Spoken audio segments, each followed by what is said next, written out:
Survei itu kan alat ukur ilmiah ya, Ya. yang seharusnya diperlakukan secara jujur, secara objektif. Tetapi karena seringkali lembaga survei itu memainkan hasil survei dengan cara-cara kotor, atau misalkan saya sebut nama saja, Kodari contohnya. Ya.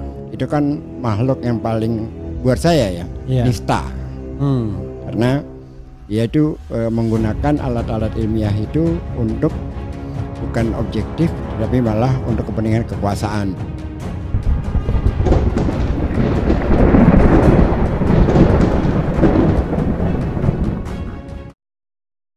Assalamualaikum warahmatullahi wabarakatuh. Iwan Wakilah.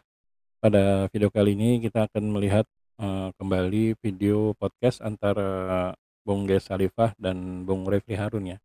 Di mana pada saat ini mereka membicarakan tentang sosok yang cukup kontroversi, yaitu Bung Muhammad Kodari, yang dimana dikakui beliau memang memiliki survei, yang dimana survei itu menurut masyarakat itu banyak menguntungkan dari sebelah pihak aja gitu loh. Jadi seolah-olah memanfaatkan survei itu untuk kepentingan pribadi.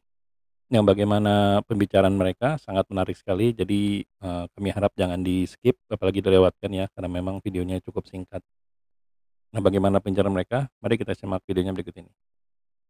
Survei itu kan alat ukur ilmiah ya, yang seharusnya diperlakukan secara jujur, secara objektif. Tetapi karena seringkali lembaga survei itu memainkan hasil survei dengan cara-cara kotor, atau misalkan saya sebut nama saja, Kodari contohnya. Ya. Itu kan makhluk yang paling buat saya nista. Karena dia itu menggunakan alat-alat ilmiah itu untuk bukan objektif, tetapi malah untuk kepentingan kekuasaan misalnya. Jadi sejak pilkada 2017, saya orang yang bisa dikatakan tidak percaya sama sekali dengan survei. Gitu, karena bukan dengan surveinya, tetapi dengan para pengelolanya. Ya. Jadi kalau dikatakan sekarang survei Anies 29, ada yang sudah mengatakan 37, ada yang bahkan sudah mengatakan 46. Saya katakan persetan itu semua. Oke. Jadi kalau mau menangkan Anies, kita mulai saja lagi dari nol, dari bawah, dan jangan lihat survei, kira kerja saja terus di lapangan. Karena apapun ceritanya, yang akan memenangkan Anies adalah bagaimana pola kita mendekati warga. Gitu loh. Jadi bukan survei. Dan survei itu bisa-bisa membuat penipuan publik. Contohnya yang kemarin aja Pilpres itu juga kan penipuan publik. Tiba-tiba dari 42 lompat menjadi 50 sekian dalam waktu yang relatif singkat. Itu kan gak masuk di akal. Jadi kalau ditanya saya soal survei Anies tinggi atau tidak, apakah saya bergembira? Tidak. Apakah survei Anies itu adalah salah satu alat ukur yang benar? Saya tidak percaya. Yang saya tidak percaya adalah warga-warga di Jakarta itu melakukan aksi spontanitas meminta Anies maju. Itu saya percaya, karena itu otentik. Tapi kalau lembaga survei, mohon maaf. Begini, Bung Refli. Ya. Anda merasa dihinakan gak sih? Dihina dengan hasil. Bukan. Secara keilmuan Anda sebagai orang yang bergerak di dalam studi hukum. Ya sangat terhina lah. Seorang Kaisang wawancara dengan tertawa. Ya. Mahkamah Konstitusi itu menjadi mahkamah kakak. Ya. Mahkamah Agung itu menjadi mahkamah adik. Dengan dia mengucapkan sambil tertawa-tawa. Ini kan penghinaan. Oh, dia sendiri yang ngomong? Dia sendiri diwawancara. Oke. Itu kan menertawakan semua orang yang masih berpegang pada landasan etik. Lalu ada nama Kaisang dalam survei. Ya. Apakah itu realitas sosial atau bukan, bahwa itu adalah mereka memotret apa adanya? Tapi kan berarti media atau lembaga-lembaga itu memberi tempat untuk perilaku-perilaku yang semacam itu. Dan kita menghadapi era baru di mana ketidaknormalan, ketidaketisan, ketidakpatutan menjadi normal. Apakah Anda tidak tersinggung dengan cara-cara yang seperti itu? Ya itulah, komentar dari Bung Des Khalifah ya ketika beliau menanggapi tentang M. Kodari. Nah, pada akhir video, Bung Des ini juga sempat menyentil dari, Mas Kaisang ya, di mana beliau menyebutkan ya sangat tidak etis, di mana lembaga, tinggi negara itu seperti ditertawakan dan menyebut Mahkamah Konstitusi itu mahkamah kakak dan MA itu mahkamah adik gitu. Nah jadi, terlihat sekali di sini ketidaksukaan, dari Bung Ges Salifah ini dengan kedua sosok tersebut. Ya memang kalau dilihat kita runut ke belakang memang, M. Kodari ini senang ya sepertinya ya, memperlihatkan kelakuan yang cukup kontroversi. Ya tapi apapun, kelakuan dia yang seperti itu, ada sebagian pihak yang senang, ada yang enggak.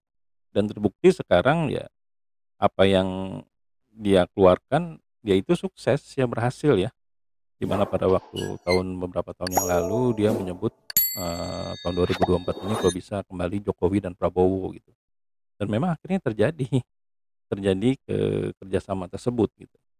Dan masalah Kaisang tadi, ya mungkin kita bisa maklum sih ya, kalau beliau ini memang belum cukup dewasa. Cukup dewasa itu kan, tidak dilihat dari segi umur ya, tapi memang dari segi sikap.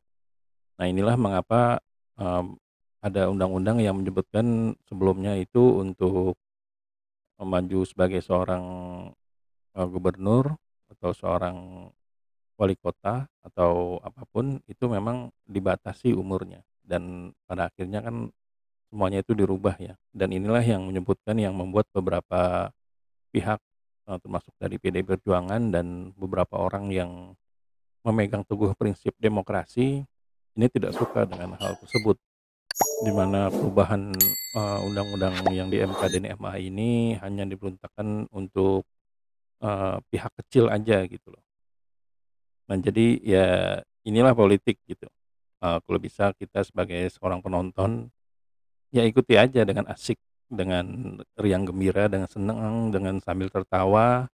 Biarpun kita mengikuti bukan berarti kita akan cemplung atau menyembur ke sana ya, tapi seenggak-enggaknya di saat ada beberapa orang berbicara tentang politik ya kita tidak enggak ya maksudnya tidak kosong-kosong banget gitu loh. Ada sesuatu yang bisa kita ucapkan dengan pengetahuan yang kita lihat di video-video ini terutama di channel IDN ya. Nah jadi, pesan saya ke semuanya, ke sahabat-sahabat saya, ke saudara saya semua ya jangan baper. Untuk berpolitik ini jangan baper. Begitu juga dengan M. Kodari dan Kaisang yang menyebut kalau mereka itu adalah makhluk nista kata Bung Kodari tadi ya. Ya memang seperti itulah yang namanya, pejabat publik, yang namanya influencer, yang namanya content creator di mana dia berharap banyak orang yang melihatnya, ya jangan baper juga andaikan dinilai oleh banyak orang gitu. Dia seperti ini, dia seperti itu, dia kurang bagus, dia jelek, dia apapun gitu.